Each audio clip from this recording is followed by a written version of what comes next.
కోర్టుల చుట్టూ తిరుగుతూ కక్షిదారులు సమయాన్ని వృధా చేసుకోవద్దని Husnabad court junior civil judge Shivaranjani అన్నారు.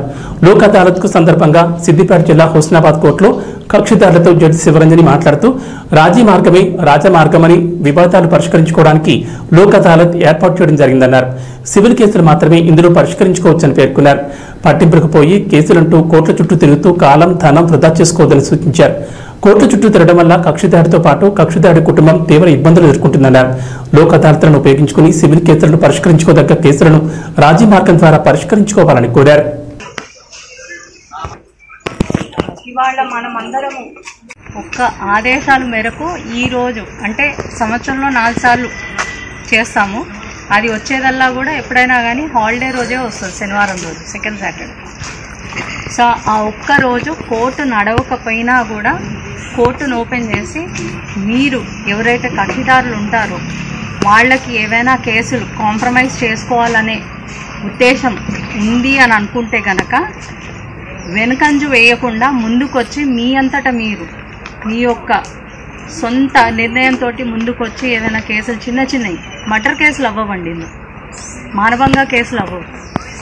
ఎక్కువగా అయ్యేది ఫ్యామిలీ మ్యాటర్స్ అంటే భార్యాభర్తల కేసులు కానీ గట్టు పంచాయతీలు కానీ దొంగతనం కేసులు అంటే చిన్న చిన్న దొంగతనాలు అయ్యి రేపు మీకు బంగారం దొరికిపోయింది, వాళ్ళు ఏదో వాళ్ళ అవసరానికి అంటే చెప్పలేని అనివార్య పరిస్థితుల వల్ల వాళ్ళు దొంగతనాలు చేసి ఫస్ట్ టైం చేసిండ్రు, మీరేదో మీ ఉదార భావంతో లేకపోతే పెద్ద మనసుతోటి మేము వదిలేస్తాం ఆ కేసు, ఆయన చేసింది ఏదో చిన్న తప్పేలే మా బంగారం మాకు వచ్చిందిలే అనేసి వదిలేసుకుంటే కనుక అట్లాంటి దొంగతనాల కేసులు, లేకపోతే అత్తామామల కేసులు, కోడలు అత్తామామ భర్త ఇట్లాంటి కేసులు, ఏదైనా యాక్సిడెంట్ కేసుల్లో ఏదైనా చిన్న చిన్న గాయాలు అంటే మనకి చేతికో కాళ్ళకో చిన్న దెబ్బలు తగిలి వాళ్ళ మీద మనకి ఎటువంటి ఇది లేకపోయినా కూడా వదిలేద్దాం అనుకుంటే కనుక అట్లాంటి కేసులు. ఇంకోటి ఎక్సెప్షనల్గా ఏంటంటే డ్రంక్ అండ్ డ్రైవ్.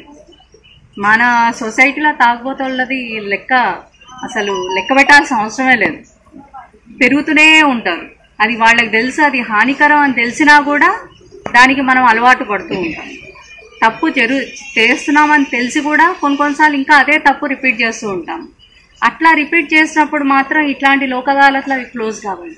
మొదటిసారి తెలియక అనుకోకుండా అయిన సందర్భాలు ఏదైనా ఉంటే కనుక మీరు వచ్చి మీ అంతటా మీరు ఒప్పుకుంటే కనుక మాలాంటి వాళ్ళు అంటే ఇక్కడ మేము పనిచేసేది మీ గురించే కాబట్టి మీకు న్యాయం ఇప్పించాలనే కాబట్టి మేము మీరంతటి మీరు వస్తున్నారు కాబట్టి దానికి మేము అది అవార్డు ప్రాసెస్ చేసి దాన్ని క్లోజ్ చేస్తాం ఆ కేసుని. అంతేగాని ఏది పడితే ఏది ప్రతిసారి చేసి ఫైన్ కట్టేసి వెళ్ళిపోతున్నాం కదా అని అది అలవాటు అయిపోతే దాన్ని మాత్రం క్షమించడం ఉండదు. ఒక్కసారి ఏదైనా చెయ్యొచ్చు, అది ప్రతిసారి చేస్తుంటే నీకు అలవాటు అయిపోయింది, నువ్వు ఒక నేరస్తుడు. అట్లాంటప్పుడు నిన్ను ప్రోత్సహిస్తే ఈ సిస్టమ్ అనేది ఉండదు, వేస్ట్ ఉండి కూడా. సో ఎప్పుడైనా కానీ మీరు ఏదైనా తప్పు చేసిందని మీరు అనుకున్నప్పుడు దాన్ని రెక్టిఫై చేసుకోవాలనేదే చూడాలి, కానీ ఒకరికి నష్టం చేయాలనేది అట్లాంటి భావన మనకు ఉండకూడదు. ఆ భావన లేకపోతేనే మనలో క్రైమ్ చేయాలనే ఉద్దేశం రాదు, ఇన్ని నేరాలు కూడా ఉన్నాయి. ఒక్క నేరం చేస్తే లైఫ్ అంతా స్పాయిల్, టైం అంతా వేస్ట్.